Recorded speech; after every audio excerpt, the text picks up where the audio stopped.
Merci beaucoup de l'invitation. Puis désolée aussi d'arriver un peu tard parce que j'avais une autre rencontre juste avant. Mais c'est vraiment intéressant ce que j'ai eu l'opportunité d'entendre jusqu'à présent. Donc, ça fait vraiment plaisir de faire partie de ce colloque. Avant de commencer, c'est sûr qu'on est intervenant beaucoup. Mais si vous avez besoin de prendre une pause, faites-le. Mais je sais que vous êtes habitué d'entendre parler de ces sujets-là, ça fait partie de votre travail.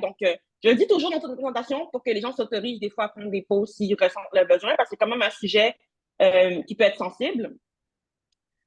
Rapidement, en termes de ce que je vais vous parler aujourd'hui, je vais me présenter très, très brièvement par rapport à cet enjeu-là. Il y a plusieurs éléments sur mon plan de présentation, mais je parlais pas juste de séparité, c'est qu'on vient juste d'en parler. Donc, ça va laisser plus de temps pour les autres éléments. C'est ça. Donc, très, très rapidement, juste pour me présenter, moi, je suis travailleuse sociale de formation. Donc, j'ai un bac en travail social, une maîtrise de travail social, un DEC en intervention en délinquance aussi du Collège Antique. Donc, ce que je vais vous présenter aujourd'hui, c'est vraiment basé sur des différences de terrain de recherche, parce que je suis aussi chercheuse en ce moment, puis aussi mon savoir expérientiel, parce que je suis aussi une personne survivante qui a écrit un livre justement sur son histoire en 2022. Puis je tiens à dire aussi que au sein de nos mouvements, il y a beaucoup de perspectives différentes. Donc, je suis pas une porte-parole. Il y a des gens qui font ce travail-là aussi, qui ont d'autres perspectives. Des fois, il y a des désaccords sur certains enjeux, etc. Donc, je pense que c'est important de dire que je suis pas quelqu'un qui représente la voix de tout le monde. On a vraiment différentes perspectives sur ces enjeux-là. Donc, c'est vraiment une voix parmi tant d'autres que je viens vous présenter aujourd'hui. Euh, juste faire un aparté aussi sur les termes que je vais utiliser. Je ne sais pas si ça a été fait ce matin, mais très, très rapidement, le continuum de la violence sexuelle, c'est vraiment un concept qui a été mis de l'avant par les féministes dans les années 80. Il y a eu des critiques par rapport à ce concept-là parce qu'il est très hétéronormatif, puis aussi l'étude de Liz Kelly sur laquelle elle a créé ce concept-là. Son échantillon n'était pas très représentatif, c'était beaucoup des femmes blanches. Ceci étant dit, je l'utilise pour illustrer que la violence sexuelle, il y a différentes définitions et c'est pas uniquement les définitions juridiques qui sont valides. Donc, il y a beaucoup de gestes de violence de caractère sexuel qui peuvent avoir des très, très grands impacts sur les victimes, même si c'est pas forcément reconnu par le droit criminel comme étant des actes criminels. Donc, je pense que c'est important de garder ça en tête parce que souvent, les victimes, on va minimiser ce qu'on vit par rapport à un discours de est-ce que c'était grave, moins grave, puis on a beaucoup ce réflexe-là de comparer nos expériences. Moi, je dis toujours, si ça t'a dérangé, ça t'a dérangé, puis c'est valide, c'est tout. C'est ça. Donc, je pense qu'il faut sortir un peu de ce paradigme de gravité parce que ça amène les victimes à nier, en fait, ce qu'elles ont vécu, puis les conséquences que ça a eu sur elles parce qu'elles sentent qu'elles sont pas légitimes, en fait, d'avoir mal ou de souffrir de ce qu'elles ont vécu. Aussi, une autre chose dont je parle dans la présentation, vous allez voir que j'utilise beaucoup les termes victime et survivante de manière interchangeable. Il y a une raison à ça. Je sais que le terme victime est devenu très péjoratif dans les dernières décennies, mais le terme victime, quand on le regarde vraiment à la base, ça veut vraiment dire un tort qui nous a été causé pour lequel on n'est pas responsable. Et quand on vit des violences sexuelles, je pense que c'est très, très, très important de savoir que ce n'est pas de notre faute. Donc, j'utilise ce terme-là parce qu'il est important pour reconnaître, en fait, que ce qu'on a vécu, on n'était pas responsable. Puis il y a aussi le fait que c'est pas toutes les victimes qui survivent à la violence sexuelle. Donc, il n'y a pas toutes les histoires que c'est tout est bien qui finit bien, puis avec une fin hollywoodienne. Là, il y en a plein de monde que c'est pas ça. Donc, il y a des gens qui ne survivent pas tant au sens propre que figuré aux violences sexuelles. Donc, je pense que c'est important de le dire et de le nommer, que c'est pas toutes les histoires qui se finissent bien, entre guillemets. Le terme survivant fait beaucoup référence à la résilience. Mais ceci étant dit, je pense que vous le savez parce que vous êtes intervenant, les traumas, c'est très, très complexe à guérir et à se relever de ça. C'est quelque chose qui n'est pas linéaire, c'est un processus, ça dépend aussi des étapes de la vie. Donc, des fois, je trouve quand on met ces deux termes-là en opposition, ça dessert en fait les personnes qui ont vécu des violences sexuelles. Et je sais aussi il y a Kalima Johnson, qui est une travailleuse sociale afro-américaine. Elle a fondé un centre afrocentrique à Détroit qui s'appelle le Sasha Center. Et avec la communauté, elle a développé l'expression experiencers of sexual violence, donc des personnes qui ont vécu des violences sexuelles. Mais ultimement, je pense que ça appartient à toute personne qui a vécu des violences, en fait, de choisir le terme qui lui convient. Ça peut changer avec le temps. Et des fois, on peut rejeter tous ces termes-là aussi, puis c'est tout à fait légitime. Donc, très rapidement, je vais vous parler un peu du féminisme carcéral parce que c'est très lié à la notion, en fait, c'est une des critiques, en fait, du mouvement par rapport à la justice consommatrice. Donc, quand on parle de féminisme carcéral, c'est vraiment une approche du mouvement féministe. Il y en a qui osent même dire que c'est pas du féminisme, en fait. Donc, c'est vraiment une vision qui met de l'avant que si on a des peines plus sévères, si on criminalise les violences sexuelles, ben, ça va protéger la population et ça va protéger les victimes. Puis, faut avoir faut être dur avec les contrevenants, etc. Donc, c'est vraiment une certaine vision. C'est la vision qui est le plus mise de l'avant. Donc, quand on parle de violence sexuelle, la première chose qu'on nous dit, c'est de porter plainte à la police, sans réaliser que quand on dit ça tout le temps, ben, c'est une certaine posture. C'est pas quelque chose qui est neutre de dire ça, qui est très peu questionné, en fait. Tu réflexes ça de dire ça, qu'est-ce que ça veut dire, qu'est-ce que ça implique, puis est-ce que c'est vraiment ça la justice pour tout le monde? Et ça répond pas forcément à la grande diversité des besoins de toutes les victimes et survivantes.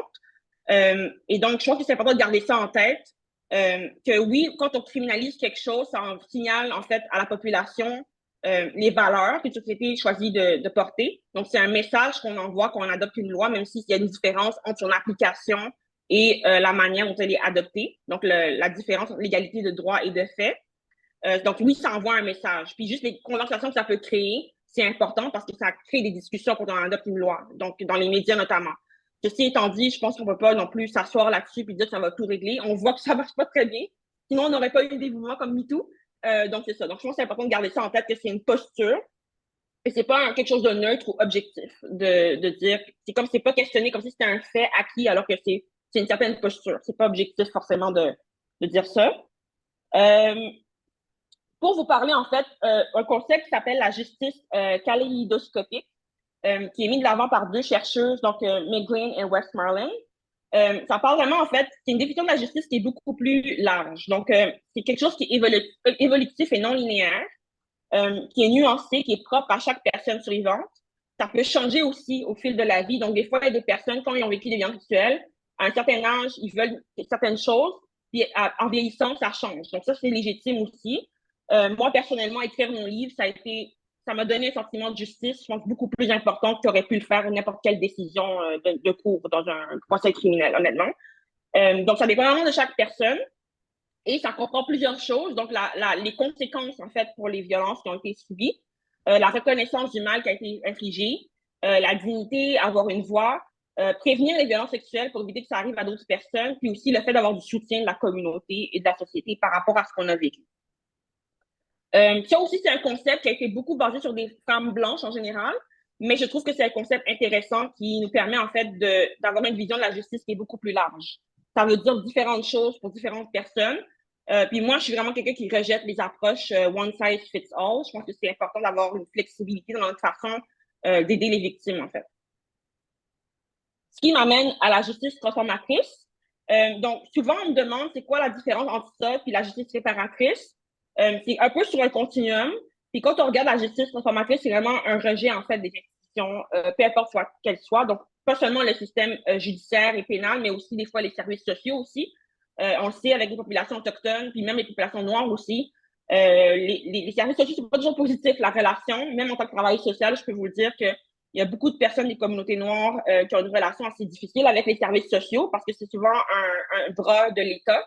Et donc, l'enfer est souvent pavé de bonnes intentions. Donc, des fois, en voulant aider, il y a des préjugés, il y a des mythes, il y a une sorte de profilage qui peuvent être faits aussi. Donc, il y a quelques études qui documentent notamment que les enfants noirs sont beaucoup plus présents dans les services de protection de la jeunesse, un peu à la même manière que les enfants autochtones au Canada. Donc, c'est ça. Donc, c'est vraiment quelque chose qui est en dehors de l'État complètement.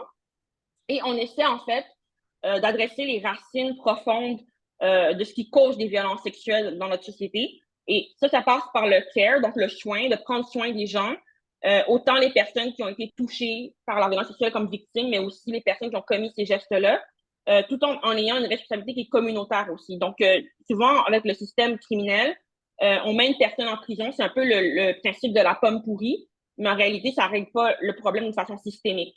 Donc, cette approche-là, c'est un peu la vision. Après, c'est un peu difficile à mettre en pratique tout le temps, évidemment, parce que c'est quand même très, très difficile de sortir de cette logique punitive dans laquelle on est tous socialisés, surtout en Occident.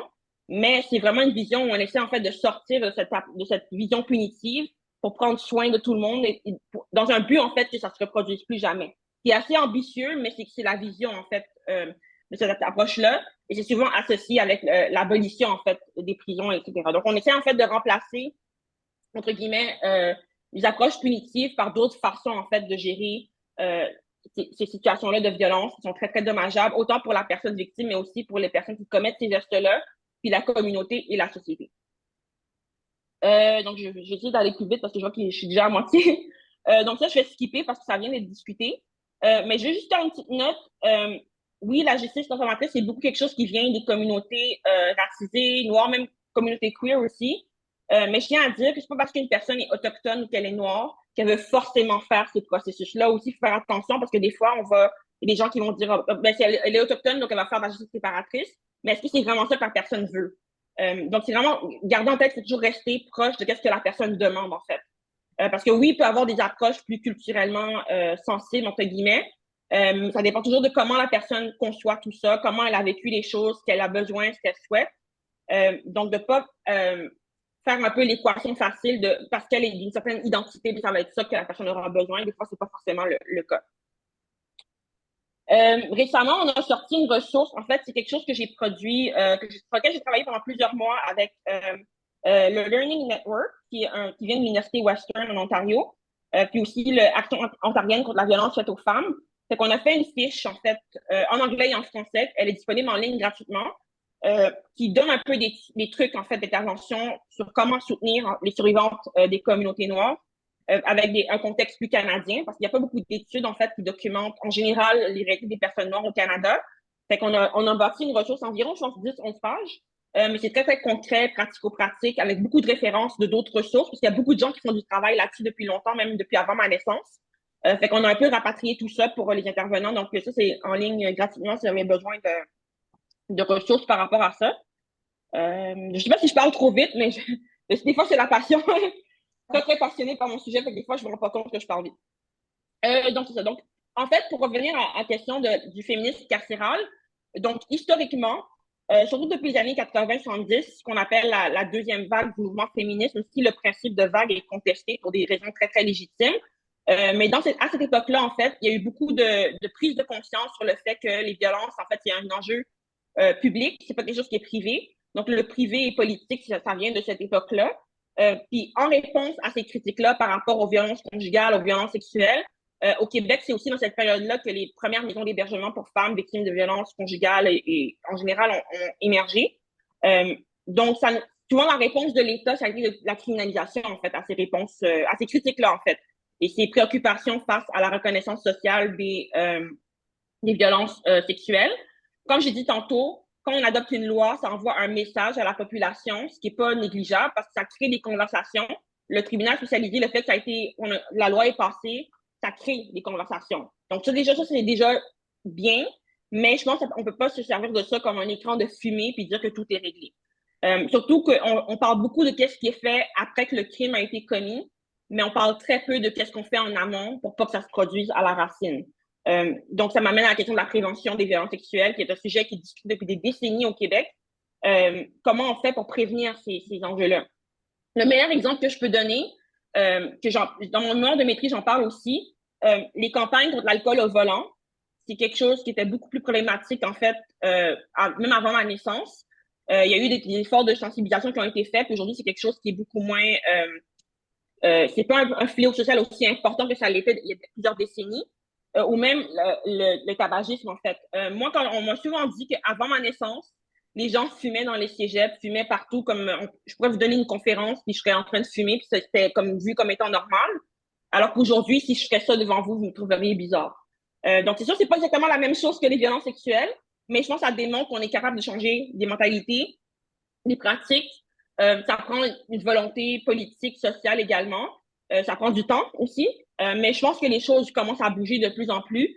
Mais tout ça pour dire que c'est possible de changer des mentalités, parce que moi, quand on me dit oui, les gens fumaient partout, on dirait que moi, je suis comme, c'est pas possible, j'ai jamais vu ça. Mais apparemment, il y a une autre époque, les gens fumaient partout au Québec, dans les cégeps, dans les autobus, partout. C'est ça. Donc, vous voyez, on peut changer des mentalités, parce que moi, on dirait que c'est comme étranger pour moi d'entendre quelque chose comme ça. Parce que je suis née... ça fait pas longtemps que je suis pas si vieille que ça, mais moi, j'ai pas connu cette réalité-là. Donc, ça démontre en fait qu'on peut changer des mentalités. Ce qui m'amène à vous parler aussi d'un projet très, très important Tantôt, j'ai dit qu'il n'y a pas beaucoup de données sur les populations noires en général. Donc, on utilise beaucoup le terme minorité visible au Canada pour parler des personnes racisées dans les études, ce qui est un peu problématique à la longue parce que ça crée en fait un amalgame entre toutes sortes de personnes qui sont pas blanches, mais qui vivent pas les mêmes réalités et des contextes différents également. Donc, il y a beaucoup de gens qui plaident pour qu'on fait des études et des recherches qui parlent des personnes noires de manière spécifique parce que c'est pas forcément les mêmes réalités. Même les personnes qui sont nées au Canada, qui sont noires, versus des personnes qui sont immigrantes, qui sont noires, c'est pas la même chose. Puis souvent, dans les recherches, on amalgame toutes ces choses-là ensemble. Donc, parler d'immigrants de troisième, quatrième génération, vous voyez déjà, c'est à combien de générations est-ce qu'on arrête d'être un immigrant? Ça, c'est une autre question pour une autre journée. Mais c'est ça, c'est pas les mêmes réalités. Il n'y a pas toutes de la même place. Il y a beaucoup de communautés noires aussi, de différentes cultures. Donc, c'est important d'avoir des approches des fois plus spécifiques. Donc, en ce moment, il y a une étude qui est en train d'être menée par Women at the Center, qui est un organisme en Ontario, mais qui est pan-canadien, qui a été fondé puis qui est mené par et pour des personnes survivantes, majoritairement des femmes noires, qui sont en train de mener la première étude pan-canadienne sur les violences sexuelles, violences de genre en fait, envers les femmes et les filles et les personnes de la diversité sexuelle et de genre noire au Canada. C'est pionnier, il n'y a pas de recherche comme ça qui a été fait avant. Et ils sont en train de recruter des gens en ce moment pour faire des focus groups, des discussions, autant au niveau des jeunes que des personnes adultes. Puis ils ont un comité aviseur aussi de plein de chercheuses, de militantes qui travaillent là sur ces enjeux-là. Des femmes noires, moi j'en fais partie de ce comité aviseur-là, qui travaillent en fait sur cette question-là pour vraiment trouver des façons de mieux soutenir ces populations-là, puis vraiment invisibiliser, autant en recherche que dans les services qu'on offre au Canada. Donc, le projet s'appelle le Code Amour Noir. Amour Noir, c'est un terme qui a été créé par la fondatrice, en fait, de Women at the Center, Neka McGregor. Dans le fond, c'est vraiment un mouvement qui est basé sur l'amour. Parce qu'on parle beaucoup de misogynie noire. La misogynie noire, c'est vraiment le sexisme et le racisme anti-noir, donc la discrimination que les femmes noires vivent de manière spécifique. Mais c'est ça. Donc, les femmes noires ont souvent été à l'avant-garde de toutes sortes de mouvements sociaux ou même d'innovation. Donc, c'est vraiment une façon de contrer la haine systémique envers les femmes et les filles et les personnes de genre divers noirs au Canada. Donc, c'est un beau concept, je trouve, qui fait contre-pied aussi à la misogynie noire. Pour dire que les personnes noires, on n'est pas juste des traumas puis des difficultés, il y a de l'amour aussi, puis il y a de la joie, puis on a droit à ces choses-là aussi. Donc, c'est vraiment une vision puis de où est-ce qu'on veut aller, en fait, avec cette lutte-là. Et voici les personnes qui sont derrière ce projet-là. Donc, Neka McGregor, comme j'ai nommé, Sonia Boyce, Dr. Topé Adé Farrakhan, Tara Paul, qui est une amie à moi, et Kia A. Dixon. Donc, il y a des jeunes, il y a beaucoup de gens qui sont impliqués là-dedans de partout au Canada. Donc, je vous encourage à aller voir le site web et vraiment, si vous voulez participer à l'étude ou vous connaissez des gens de partout au pays qui sont des personnes noires, des femmes noires, des personnes queer noires, ou des filles noires aussi, parce qu'il y a des adolescentes aussi qu'on peut interviewer, qui aimeraient participer à ce projet-là, ben, le site web est là, toute l'information est là si vous avez besoin. Puis également, si vous avez des questions, j'ai été vite aujourd'hui, ben, vous pouvez m'écrire par courriel, je réponds assez vite habituellement. Donc, c'est ça, là, je suis à 18 minutes 32, j'ai réussi mon temps. J'ai pas été trop. Des fois, je peux partir, parler, puis j'oublie le temps. Fait que voilà, j'ai réussi mon temps. Donc, si vous avez des questions, je demeure disponible. Donc, merci de m'avoir écouté. Et aussi, j'ai mis toutes les références de ce que j'ai cité à la fin du PowerPoint. Donc, il y a 4 pages de références. Donc, c'est toutes des ressources qui pourraient vous être utiles si vous avez besoin. Donc, je peux vous les envoyer si vous m'écrivez par courriel. Donc, voilà, merci de m'avoir écouté et j'attends vos questions.